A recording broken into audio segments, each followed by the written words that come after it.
ನಮಸ್ತೆ ಕರ್ನಾಟಕ. ಲಕ್ಷ್ಮಿ ತನ್ನ ಸೊಸೆಯನ್ನು ನೋಡುತ್ತಾ ಅವಳು ಕಿತ್ತು ಬಿಸಾಕಿದ ತಾಳಿಯನ್ನು ಎತ್ಕೊಂಡು ಎದೆಗೆ ಅವಚಿಕೊಂಡ್ಳು. ತನ್ನ ಸೆರಗಲ್ಲಿ ಗಂಟು ಹಾಕೊಳ್ಳುತ್ತಾ ಕೋಪದಲ್ಲಿ ಅರ್ಜುನ್ ನಾನು ಹೊರಗೆ ಹೋಗಿ ಬರೋದ್ರಲ್ಲಿ ಏನು ಮಾಡಿಬಿಟ್ಟೆ? ನನ್ನ ಸೊಸೆಯನ್ನು ನಿನ್ನ ಕೋಪಕ್ಕೆ ಬಲಿ ಮಾಡಿದ್ಯೇನೋ? ಬಾಯ್ ಬಿಡೋ, ನೀನು ಮನುಷ್ಯನ? 3 ಹೊತ್ತು ಅವಳು ನಿನಗಾಗಿ, ನಿನ್ನ ಇಡೀ ಪ್ರೀತಿಗಾಗಿ ಕಾಯ್ತಿದ್ಲು. ಅವಳ ಕನಸು, ಆಸೆ ಎಲ್ಲವನ್ನ ತ್ಯಾಗ ಮಾಡಿ ಈ ಮನೆ ಮರ್ಯಾದೆಗೋಸ್ಕರ ತನ್ನ ತಾಯಿಗಾಗಿ ಈ ಮದುವೆ ಆದ್ಲು. ಆದರೆ ಅವಳಿಗೆ ಸಿಕ್ಕಿದ್ದೇನು ಮಗ? ನಿನ್ನ ಕೋಪ, ಹೊಡೆತ. ನಿನ್ನ ಹಾಸಿಗೆ ಮೇಲೆ ಬೇಕಿತ್ತು ಅಲ್ವೇನೋ ಪಾಪಿ. ಆದರೆ ಅವಳ ಮನಸ್ಸು ಅರ್ಥ ಮಾಡ್ಕೊಳ್ಳದೆ ಈಗ ಈ ಪರಿಸ್ಥಿತಿಗೆ ತಂದುಬಿಟ್ಟಿಯಲ್ವೋ ಗಡವ. ಮಾತಾಡೋ. ಇನ್ನು ನೀನು ನನ್ನ ಸೊಸೆಗೆ ಲಾಯಕ್ಕಿಲ್ಲ. ಹೀಗೆ ಹೇಳ್ತೀನಿ ಕೇಳು. ನಿನ್ನ ಹೆತ್ತ ಅಮ್ಮ ಆಗಿ ಹೇಳಲ್ಲ, ಒಬ್ಬ ಹೆಣ್ಣಾಗಿ ಹೇಳ್ತೀನಿ. ನೀನು ಅವಳ ಕಾಲು ಹಿಡಿದು ಕ್ಷಮೆ ಕೇಳಬೇಕು. ಆ ವಿಷ ಹಾಕಿದ ಪಾಪಿ ಯಾರು ಎಂದು ಕಂಡುಹಿಡಿದು ಅವಳನ್ನು ಕಡಿದು ತೋರಣ ಕಟ್ಟು. ಆಗ ನನ್ನ ಮಗ ಅಂತ ಒಪ್ಕೊಳ್ತೇನೆ. ಅಲ್ಲಿವರೆಗೂ ನೀನು ಮುಖ ನೋಡೋಕ್ಕಿಲ್ಲ. ಮಾವ, ಅತ್ತೆ, ಸೂರ್ಯಪ್ಪ, ಅವಳನ್ನು ಎತ್ಕೊಳ್ಳಿ. ಗಾಡಿ ಕರೀರಿ ಬೇಗ. ಹೊಟ್ಟೆಯಲ್ಲಿ ಎಳೆ ಕೋಸು ಬೇರೆ ಇದೆ. ಅಯ್ಯೋ ಬೇಗ ಕಣಪ್ಪ ಎಂದು ಅಳುತ್ತಾ ದೇವರ ಮನೆಗೆ ಹೋದ್ರು.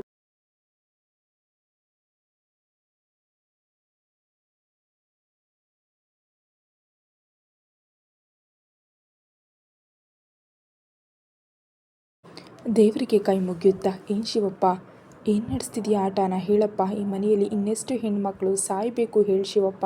ನಿಂಗೆ ಇನ್ನೂ ತೃಪ್ತಿ ಆಗಲಿಲ್ವಾ? ಹಸಿ ಗರ್ಭಿಣಿ ತುಳಸಿ, ಅದೇ ರೀತಿ ರಮ್ಯಾ, ಈಗ ನನ್ನ ಸೊಸೆ ಮುದ್ದು ಪ್ರಾಣನ. ಇನ್ನು ಅದೆಷ್ಟು ಬಲಿ ಬೇಕು ನಿಂಗೆ? ನೀನೊಬ್ಬ ದೇವ್ರ. ಬೆಳಗ್ಗೆ ಎದ್ದು ನಿನ್ನ ನಂಬಿ ಬದುಕೋಳು ನಾನು. ಆದರೆ ನೀನು ನಿನ್ನ ನಂಬಿದವರ ಕೈ ಬಿಟ್ಟಿಯಲ್ಲ. ಇದು ನ್ಯಾಯನ? ಧರ್ಮನ? ಹೇಳು ಶಿವಪ್ಪ, ನ್ಯಾಯನ? ಎಲ್ಲರ ಸಾವು ತಡ್ಕೊಂಡೆ, ಆದರೆ ನನ್ನ ಸೊಸೆ ಆರೋಹಿಗೆ ಏನಾದರೂ ಆಯಿತೋ? ಈ ಮನೆಯಲ್ಲಿ ಇನ್ನು ನಿನ್ನ ಪೂಜೆ ನಡೆಯೋಕ್ಕಿಲ್ಲ, ಖಂಡಿತ ನಡೆಯೋಕ್ಕಿಲ್ಲ. ಎಲ್ಲವನ್ನ ತೆಗೆದು ಬೀದಿಗೆಸ್ತೀನಿ. ಇನ್ನು ನಾನು ನಿನ್ನ ನಂಬಕ್ಕಿಲ್ಲ ಎಂದು ಅಳುತ್ತಾ ಕೋಪದಲ್ಲೇ ಅಲ್ಲೇ ಕುಸಿದು ಕಣ್ಣೀರಿಟ್ಟ ಮಡದಿಯನ್ನು ಸೂರ್ಯಪ್ಪ ನೋಡಿ ಅಪ್ಪಿದ್ರು.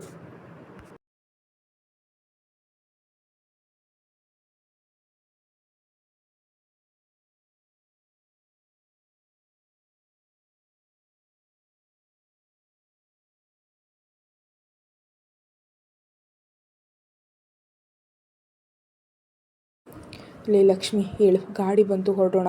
ಆ ದೇವರು ಕಲ್ಲು. ಅವನ ಮುಂದೆ ನೀನು ಗೋಳಾಡಿ ಏನು ಪ್ರಯೋಜನ? ಬಾ.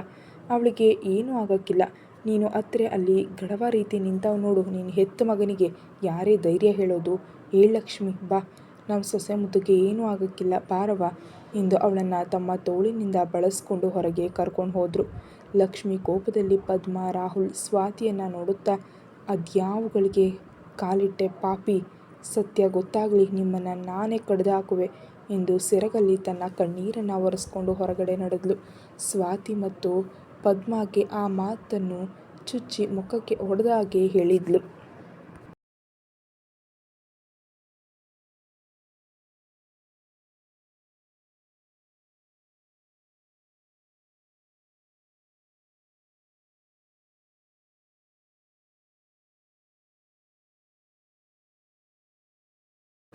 ಪದ್ಮ ಸ್ವಾತಿ ಕಡೆಗೆ ಕೆಂಗಣ್ಣಿನಿಂದ ನೋಡಿದ್ಲು. ಇದರ ಹಿಂದೆ ಈ ಸ್ವಾತಿ ಕೈವಾಡ ಇದೆಯಾ ಎಂದು ಅನುಮಾನ ಬಂದಿತ್ತು. ಆರೋಹಿ ಪಾಪ ಕೂಸು ಹೊತ್ತಿದ್ದಾಳೆ ಅಂತ ಒಳ್ಳೆ ಹುಡುಗಿಗೆ, ಅದು ಸ್ವಂತ ತಂಗಿಗೆ ವಿಷ ಹಾಕುವಂಥ ಕೀಳು ಹುಡುಗಿನ ಈಕೆ. ಥೂ ಪಾಪಿ ಅಂದ್ಕೊಂಡವಳು ಮತ್ತೊಮ್ಮೆ ತನ್ನ ಮುಖವೇ ಕಣ್ಮುಂದೆ ಬಂದಿತ್ತು. ತಾನಾದರೂ ಮಾಡಿದ್ದೇನು? ಚಂದ್ರನಂಥ ನ್ಯಾಯ ದೇವರನ್ನ ಮದುವೆಯಾಗಿ ಸ್ವಂತ ಅಣ್ಣನ ಮಗಳು ಶ್ವೇತಾಳನ್ನು ಕೆಡಿಸಲು ಮಗನಿಗೆ ಹೇಳಿದ ಹೆಮ್ಮಾರಿ ತಾನು ಎಂದು ಕಂಬನಿ ಪದ್ಮಳ ಕಣ್ಣಿಂದ ಹೇಳದೆ ಕೇಳದೆ ಇಳಿದಿತ್ತು. ದ್ವೇಷದ ಹುಚ್ಚುತನದಲ್ಲಿ ತಾನು ಅದೆಷ್ಟು ಪಾಪದ ಪ್ರಪಾತಕ್ಕೆ ಬಿದ್ದು ಹೋದೆ. ಛೀ ಎಂದವಳು ತನ್ನ ಮೇಲೆ ತನಗೆ ಅಸಹ್ಯವಾಗಿತ್ತು. ದೇವರ ಮನೆಗೆ ಹೋದವಳು ಭಕ್ತಿಯಿಂದ ತನ್ನ ಕೈಯನ್ನು ಮುಗಿದು ಕುಳಿತಳು. ನನ್ನ ಪಾಪಕ್ಕೆ ನನಗೆ ಶಿಕ್ಷೆ ಕೊಡು. ನನ್ನ ಜೀವ ಬೇಕಾದರೆ ತಗೋ. ಆ ಕೂಸು ಹೊತ್ತ ಪಾಪದ ಮಗುಗೆ ಏನು ಮಾಡಬೇಡ. ಜೀವ ಭಿಕ್ಷೆ ಬೇಡುವ ಶಿವಪ್ಪ. ತಾಯಿ ಮಗುನ ಉಳಿಸ್ಕೊಡು. ಅವರು ಆರೋಗ್ಯವಾಗಿ ಬಂದರೆ ನಾನು ನನ್ನ ಮಗನ ಕರ್ಕೊಂಡು ನಿನ್ನ ಸೇವೆ ಮಾಡಿಕೊಂಡು ಯಾವುದಾದ್ರೂ ಬೀದಿಯಲ್ಲಿ ಬದುಕುವೆ. ನಿನ್ನ ಸೇವೆಗಾಗಿ ಜೀವನವನ್ನೇ ಮುಡಿಪಿಡುವೆ. ದಯವಿಟ್ಟು ನಮ್ಮ ಸೊಸೆ ಮುದ್ದು ಜೀವ ಉಳಿಸು. ಈ ವಂಶದ ಕೂಸನ್ನು ಉಳಿಸ್ಕೊಡು. ಇನ್ನೇನು ನಾನು ಕೇಳೋಕ್ಕಿಲ್ಲ.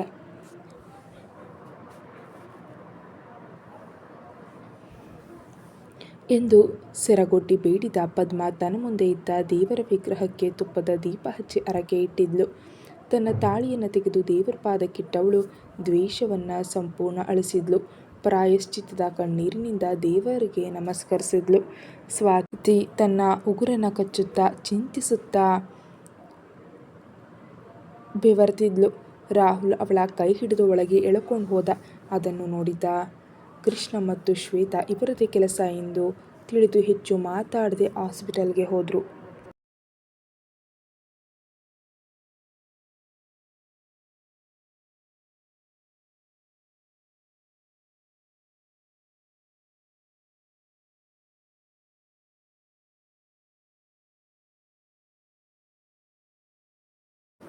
ಕೃಷ್ಣ ಸತ್ಯ ಗೊತ್ತಾಗ್ಲಿ ಎಂದು ಹಲ್ಲು ಕಚ್ಚಿ ಆರೋಹಿಗೆ ಆದ ಅನ್ಯಾಯ ಸಹಿಸಿಕೊಂಡ. ಆರೋಹಿ ಪಾಪ ಶ್ವೇತಾಗೆ ಬಂದ ಗಂಡಾಂತರ ತಾನು ಹೊತ್ಲು. ಅಯ್ಯೋ, ಶ್ವೇತಾಗೇನೂ ಆಗಲಿಲ್ಲ ಎಂದು ಖುಷಿ ಪಡ್ಲಾ ಇಲ್ಲ. ಬಾಯಿ ತುಂಬ ಅಣ್ಣ ಅಣ್ಣ ಅನ್ನೋ ಆ ದೇವರು ಕೊಟ್ಟ ತಂಗಿ ಸಾವು ಬದುಕಿನ ಮಧ್ಯೆ ಹೋರಾಡ್ತಿದ್ದಾಳೆ. ನಾನೇನು ಮಾಡಲಿ ಎಂದು ಅಳುತ್ತಾ ಗರ್ಭಿಣಿ ಶ್ವೇತಾಳನ್ನು ತನ್ನ ಗಾಢ ಮೇಲೆ ಕೂರಿಸ್ಕೊಂಡು ಹಾಸ್ಪಿಟಲ್ಗೆ ತಲುಪ್ತ. ಸ್ವಾತಿಯನ್ನು ಎಳ್ಕೊಂಡು ಬಂದ ರಾಹುಲ್ ರೂಮ್ನಲ್ಲಿ ಜೋರಾಗಿ ತಳ್ಳಿ ಬಾಗಿಲು ಜಡಿದವನು ಕೋಪದಲ್ಲಿ ಅವಳನ್ನೇ ನೋಡುತ್ತಾ, ಲೇ, ಏನೇ ಮಾಡಿದೆ ಹೇಳೆ? ನಿಂಗೇಳಿರ್ಲಿಲ್ವಾ ಈ ಮನೆಯವ್ರ ಸುದ್ದಿಗೆ ಹೋಗಬೇಡ, ನೀನು ಪಾಡಿಗೆ ನೀನಿರು, ಇನ್ನು ನಾವಿಲ್ಲಿಂದ ಹೋಗೋಣ ಅಂತ? ಇದು ನನ್ನ ಕುಟುಂಬ ಕಣೆ, ಹೇಳೆ, ಏನೇ ಮಾಡಿದೆ? ಬಾಯಿ ಬಿಡೆ ಎಂದು ಕಪಾಳಕ್ಕೆ ಸರಿಯಾಗಿ ಹೊಡೆದಿದ್ದ. ಪದ್ಮ ಕೋಪದಲ್ಲಿ ಮಗನನ್ನು ಸುಮ್ಮನಿರಲು ಹೇಳಿ ತಾನೇ ಅವಳನ್ನು ನೋಡುತ್ತಾ, ಸ್ವಾತಿ, ಏನು ಮಾಡಿದೆ ನೀನು? ಈ ದ್ವೇಷದಲ್ಲಿ ನಾನು ಮಾಡಿದ ಪಾಪಗಳೇ ಸಾಕು, ನನ್ನ ಮಗ ನನ್ನ ಹತ್ರ ಬಂದರೆ ಸಾಕು ಎಂದು ಒಬ್ಬ ತಾಯಿಯಾಗಿ ಗೋಳಾಡ್ತಿರುವೆ. ಆದರೆ ನೀನು ಎಂಥ ಕೆಲಸ ಮಾಡಿದೆ? ನಿಜ ಹೇಳೆ, ನಿಜ ಹೇಳು, ಇಲ್ಲ ನೋಡು ಆಗಲೇ ಪೊಲೀಸ್ ಕರೀತೀನಿ ಎಂದು ಭಯಪಡಿಸಿದ್ಲು.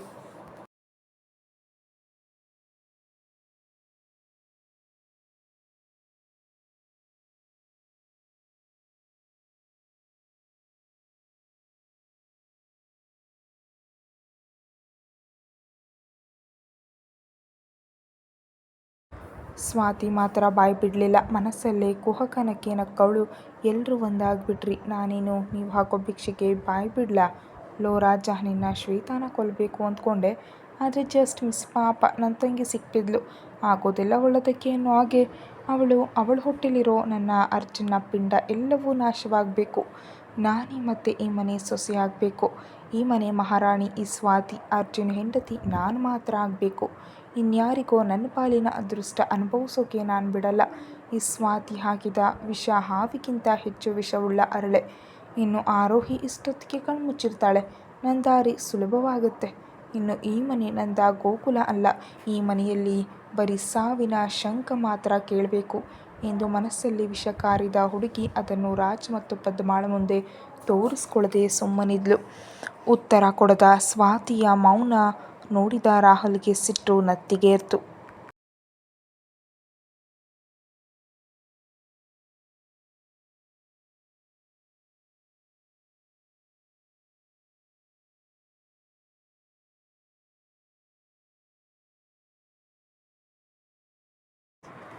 ರಾಹುಲ್ ಅವಳ ತಲೆ ಕೂದಲನ್ನು ಹಿಡಿದು ಎಳೆದು, ಬಾಯ್ ಬಿಡು, ಶ್ವೇತಾ ಕುಡಿಯೋ ಹಾಲಲ್ಲಿ ವಿಷ ಹೇಗೆ ಬಂತು? ನನ್ನ ಮಕ್ಕಳನ್ನು ಕೊಲ್ಲಲು ಹೊಂಚು ಹಾಕಿದ್ಯಾ ಪಾಪಿ ಎಂದು ಸಿಟ್ಟಲ್ಲಿ ಗುಡುಗ್ದ.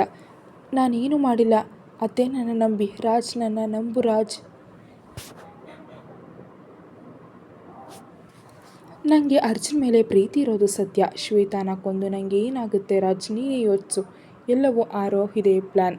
ಅವಳು ಒಳ್ಳೆಯವಳಲ್ಲ. ನನ್ನ ಪಾಲಿನ ಹುಡುಗನನ್ನು ಮದುವೆ ಆದವಳು ಅವಳೇ ಈಗ ಶ್ವೇತಾ ಮತ್ತು ಅರ್ಜುನ್ ಅಣ್ಣ ತಂಗಿ ಬಾಂಧವ್ಯ ತಡೆಯಲು ಆಗದೆ ಹೊಟ್ಟೆ ಕಿಚ್ಚಿನಲ್ಲಿ ವಿಷ ಹಾಕಿದ್ಲು ಅತ್ತೆ. ಕೆಲಸದವಳೆ ನೋಡಿದಾಳಲ್ವಾ, ಇನ್ನೇನು ಸಾಕ್ಷಿ ಬೇಕು? ರಾಜ್, ನೀನಾದರೂ ನನ್ನ ನಂಬು. ನಾನು ನಿಮ್ಮ ಮಾತು ಮೀರಿ ಏನೂ ಮಾಡಲ್ಲ ರಾಜ್. ನನಗೆ ಒಂದು ಗೌರವ ಕೊಟ್ಟಿದ್ದೀರಾ, ಮತ್ತೆ ಈ ಮನೆ ಒಳಗೆ ಕಾಲಿಡಲು ಅವಕಾಶ ಮಾಡಿಕೊಟ್ಟಿದ್ದೀರಿ. ಹಾಗಾಗಿ ನಾನು ನಿನ್ನ ಮಾತು ದಾಟಲ್ಲ ರಾಜ್. ನೀವೇ ಸ್ವಲ್ಪ ಯೋಚಿಸಿ. ನಾನು ಹಾಗೆ ಮಾಡ್ತೀನಾ? ಶ್ವೇತಾ ಮತ್ತು ನಾನು ಸೇರಿಸೋಕೆ ಒದ್ದಾಡ್ತಿರುವೆ, ಅರ್ಥ ಮಾಡ್ಕೊ ಎಂದು ಮೊಸಳೆ ಕಣ್ಣೀರಿಟ್ಲು.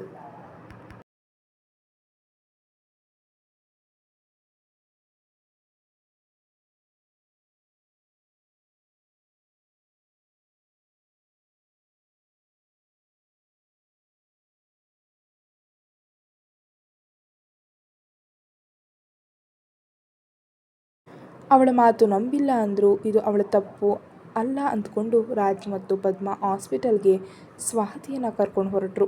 ಸ್ವಾತಿ ಭಯದಲ್ಲಿದ್ದರು. ಅದನ್ನು ರಾಜ್ ಅಂದರೆ ರಾಹುಲ್ ಮುಂದೆ ತೋರಿಸ್ಕೊಂಡಿರಲಿಲ್ಲ. ಅವಳ ಉಪಾಯ ಫಲಿಸಿತ್ತು. ನಂದ ಗೋಕುಲದಂಥ ಮನೆ ಒಡೆದು ಚೂರು ಚೂರಾಗಿತ್ತು. ಅರ್ಜುನ್ ಹಾಸ್ಪಿಟಲ್ ಎಮರ್ಜೆನ್ಸಿ ವಾರ್ಡ್ ಹೊರಗೆ ಕುಳಿತವನಿಗೆ ಯಾವ ಜ್ಞಾನವಿಲ್ಲ.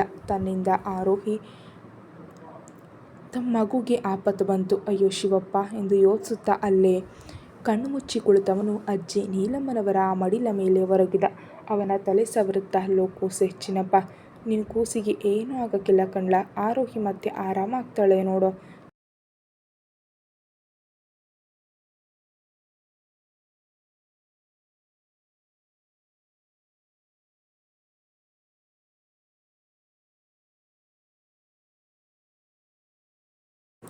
ಎಂದು ಮೊಮ್ಮಗನಿಗೆ ಸಮಾಧಾನ ಮಾಡಿದರು.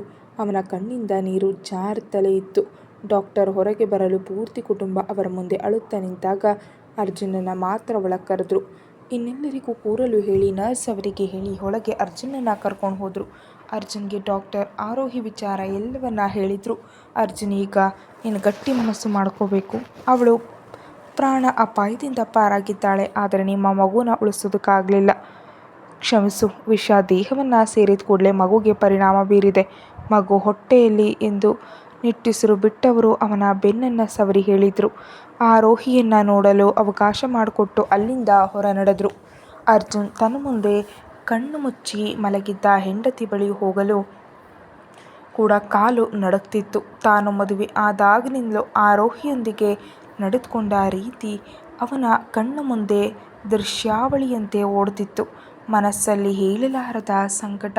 ಮುಂದೆ ಇಡುವ ಪ್ರತಿ ಹೆಜ್ಜೆಯೂ ಭಾರವಾಗಿ ಕುಂಟುತ್ತಾ ಅವಳ ಬಳಿಗೆ ಹೋದ.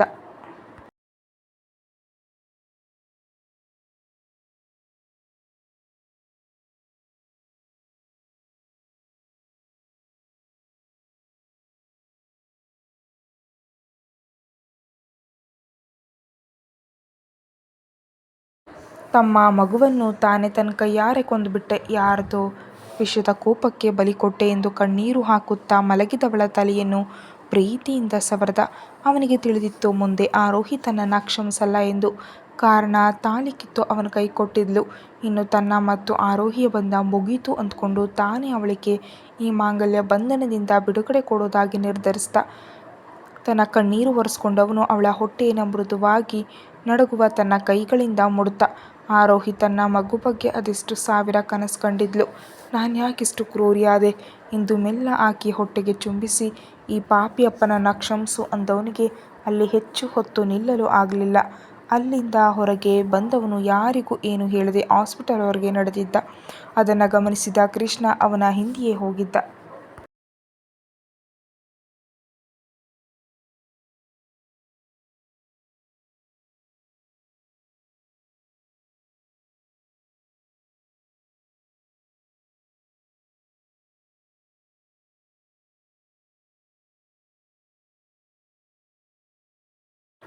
ಅರ್ಜುನ್ ಆಸ್ಪತ್ರೆ ಹೊರಗಡೆ ಬಂದು ಮುಂದೆ ಹೋಗ್ತಿದ್ದವನನ್ನ ಕೃಷ್ಣ ಕರೆದ. ನಿಲ್ಲು ಅಂದಾಗ ತಿರುಗಿ ನೋಡದೆ ಅಲ್ಲೇ ನಿಂತವನ ಕಣ್ಣಿನಿಂದ ಕಂಬನಿ ಇಳಿತಿತ್ತು. ಕುಗ್ಗಿ ಹೋದ ಹೃದಯದಲ್ಲಿ ಕಳೆದುಕೊಂಡ ಮಗುವೆ ಕಣ್ಮುಂದೆ ಬಂದು, ಅಪ್ಪ ನೀನೇ ನನ್ನ ಕೊಂದುಬಿಟ್ಯಾ ಎಂದು ಕೇಳುವ ಚಿಕ್ಕ ಮಗುವಿನ ಅಳು ಅವನ ಕಿವಿಯಲ್ಲಿ ಪ್ರತಿಧ್ವನಿಸ್ತಲೇ ಇತ್ತು. ಅಲ್ಲೇ ಕುಸಿದು ಕುಳಿತವನನ್ನ ಕೃಷ್ಣ ಎತ್ತಲು ಹೋಗಲಿಲ್ಲ. ಅವನ ಮುಂದೆ ಬಂದು ಕೈಕಟ್ಟಿ ನಿಂತವನು, ನೀನಿಷ್ಟು ಕ್ರೂರಿ ಅಂದ್ಕೊಂಡಿರಲಿಲ್ಲ. ಪೂಜಾರಪ್ಪ ಹೇಳಿದ್ದು ಸತ್ಯ ಆಯಿತು. ಆರೋಹಿ ಪ್ರಾಣಕ್ಕೆ ಅಪಾಯ ಇತ್ತು, ಆದರೆ ಅದು ನಿನ್ನಿಂದಲೇ ಎಂದು ನನಗೆ ತಿಳಿದಿರಲಿಲ್ಲ ಅರ್ಜುನ್. ಆಕೆ ಪ್ರಾಣಕ್ಕೆ ಕುತ್ತು ತಂದುಬಿಟ್ಟೆ. ಯಾಕೋ ಒಂದು ನಿಮಿಷ ಯೋಚಿಸಲಿಲ್ಲ. ಆ ಹುಡುಗಿ ನಿನಗೆ ಏನೋ ದ್ರೋಹ ಮಾಡಿದ್ಲು ಅರ್ಜುನ್, ಹೇಳೋ. ಮನೆಯಲ್ಲಿ ವಿಷಸರ್ಪಗಳು ಇರೋದು ಗೊತ್ತಿದ್ರು ಪಾಪದ ಹುಡುಗಿ ಮೇಲೆ ಅದು ಹೇಗೆ ನೀನು ಅನುಮಾನ ಪಟ್ಟೆ? ನನ್ನ ಗೆಳೆಯ ಒಬ್ಬ ಒಳ್ಳೆ ಮಗ, ಅಣ್ಣ, ಒಳ್ಳೆ ಸ್ನೇಹಿತ, ಆದರೆ ಕೆಟ್ಟ ಗಂಡ. ನೀನೊಬ್ಬ ಕೆಟ್ಟ ಗಂಡನಾಗಿ ಆರೋಹಿ ಬದುಕನ್ನೇ ನಾಶ ಮಾಡಲು ಪ್ರಯತ್ನ ಮಾಡದೆ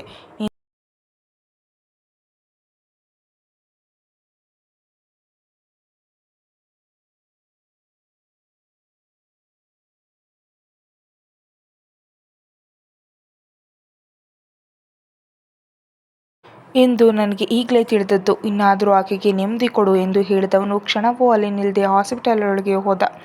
ಅರ್ಜುನ್ ಮಾತುಗಳು ಮೌನಕ್ಕೆ ತಿರುಗಿತ್ತು. ಮರು ಮಾತು ಬಾಯಿಂದ ಬರಲಿಲ್ಲ. ಕೃಷ್ಣ ಹೇಳಿದ ಪ್ರತಿಯೊಂದು ಮಾತು ಅವನ ಕೆನ್ನೆಗೆ ಹೊಡೆದು ಹೇಳಿದ ಹಾಗೆ ಇತ್ತು. ಕೃಷ್ಣ ಹೇಳಿದ್ದು ಎಲ್ಲವೂ ಸತ್ಯವಾಗಿತ್ತು. ತಾನೊಬ್ಬ ಒಳ್ಳೆಯ ಗಂಡ ಅಲ್ಲ ಅನ್ನೋದು ಎಲ್ಲರ ಮುಂದೆ ಸಾಬೀತಾಗಿತ್ತು. ತನ್ನ ಜೇಬಿನಿಂದ ಮೊಬೈಲ್ ತೆಗೆದ ಅರ್ಜುನ್ ತನ್ನ ಅತ್ತೆ ಪಾರ್ವತಿಗೆ ಕರೆ ಮಾಡಿದ್ದ. ನಡೆದ ಎಲ್ಲವನ್ನ ಹೇಳಿದವನು ಹಾಸ್ಪಿಟಲ್ಗೆ ಬೇಗ ಬರಲು ಹೇಳಿ ಫೋನ್ ಇಟ್ಟ.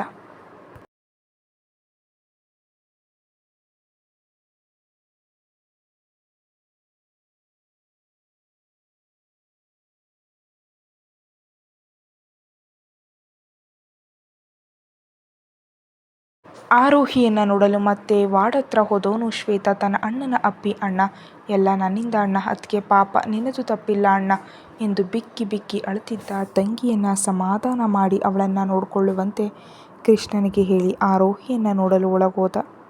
ಆರೋಹಿ ಕಣ್ಬಿಟ್ಟು ತನ್ನ ಹೊಟ್ಟೆಯನ್ನು ಸವರ್ಕೊಳ್ಳುತ್ತಾ ಗೋಡೆಯನ್ನು ನೋಡ್ತಿದ್ದವಳ ಕಣ್ಣಿಂದ ಧಾರಾಕಾರವಾಗಿ ನೀರಿಳಿದಿತ್ತು. ತನ್ನ ಒಡಲ ಕುಡಿಯನ್ನು ಹೊಟ್ಟೆಯಲ್ಲಿಯೇ ಕಳ್ಕೊಂಡೆ ಎಂದು ಬಿಕ್ಕಿ ಬಿಕ್ಕಿ ಅತ್ತವಳು ಪಾಪು ಎಂದು ಅರಚುತ್ತಾ ಕಂಬನಿ ಹಾಕಿದ್ಲು. ಉಸಿರುಗಟ್ಟಿ ಮಾತು ಬಾರದೆ ದಿಂಬಿಗೆ ತಲೆಯನ್ನು ಬಡಿದುಕೊಂಡವಳು ಕಷ್ಟಪಟ್ಟು ಏಳಲು ಪ್ರಯತ್ನಿಸಿದ್ಲು. ನರ್ಸ್ ಅವಳನ್ನು ಏಳದಂತೆ ತಡೆದ್ರು. ಅವಳನ್ನು ಹಿಡಿದು ಮಲಗಿಸಿದ ನರ್ಸ್ ರೆಸ್ಟ್ ಮಾಡಲು ಹೇಳಿ ಅಲ್ಲೇ ಪಕ್ಕದಲ್ಲೇ ಕುಳಿತರು. ಕತೆ ಮುಂದುವರಿಯುತ್ತೆ. Thank you so much for watching.